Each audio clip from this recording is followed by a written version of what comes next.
Tout de suite avec une nouvelle drogue qui fait des ravages aux États-Unis à tel point que le gouvernement vient de la déclarer menace émergente. Oui, cette drogue s'appelle la xylazine, mais on la surnomme surtout la drogue du zombie. Ces derniers jours, des images terrifiantes, très choquantes, nous arrivent des États-Unis.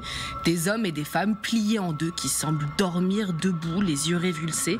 Certains restent courbés pendant des heures, statiques, mais quand ils se mettent à déambuler, eh bien, ils ont une démarche désarticulée, digne des films de science-fiction, des images d'une tristesse infini.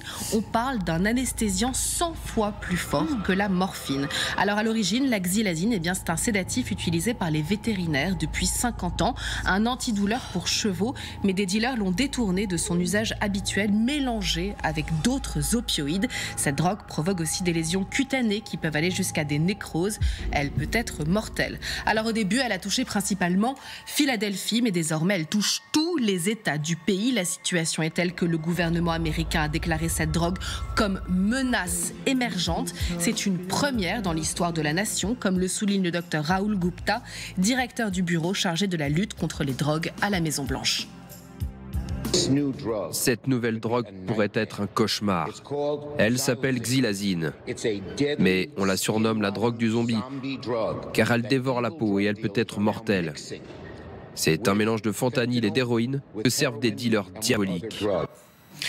Bon, c'est une drogue très peu chère, à peine 6 € le kilo, très facile à se procurer. Dans le sud du pays, sa consommation a quasiment bondi de 200% entre 2020 et 2021. Les autorités sont en état d'alerte car il n'existe pas d'antidote en fait pour cette nouvelle molécule, contrairement aux opioïdes où cette fois une molécule a été trouvée. La FDA a mis en vente libre ce qu'on appelle le Narcan. Le Narcan, c'est un spray dont l'espoir est de mettre fin à la crise des opioïdes qui déferle donc sur les États-Unis depuis une trentaine d'années. Écoutez ce travailleur social à Washington qui parle de ce médicament, de cette molécule comme d'un miracle. Le Narcan est un médicament qui permet d'inverser le processus d'overdose. Il permet de faire revenir quelqu'un d'entre les morts. Il y a un récepteur opioïde et c'est là que l'opioïde va. Il le bloque et le remplace pour que l'opioïde ne puisse pas l'atteindre. C'est important parce que plus de 423 personnes sont mortes en un an dans cette ville. Bon, malheureusement, cette molécule miracle ne fonctionne pas avec la xylazine.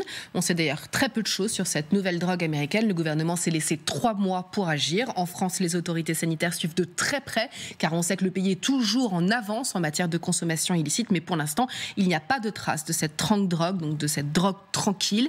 Espérons que les images de ces zombies, de ces toxicomanes à la tristesse infinie, eh bien, vont prévenir certains de succomber à cette drogue et mettre les autorités en état d'alerte. On reste un peu sans voix. Oui. Sans voix. Les images sont insoutenables. Et alors, évidemment, vous nous avez donné un peu d'espoir puisque les opioïdes, on a trouvé quand même un remède. Voilà. Oui. On trouvera un remède. Les forces de police sont équipées de ce médicament et peuvent intervenir en urgence pour sauver des gens.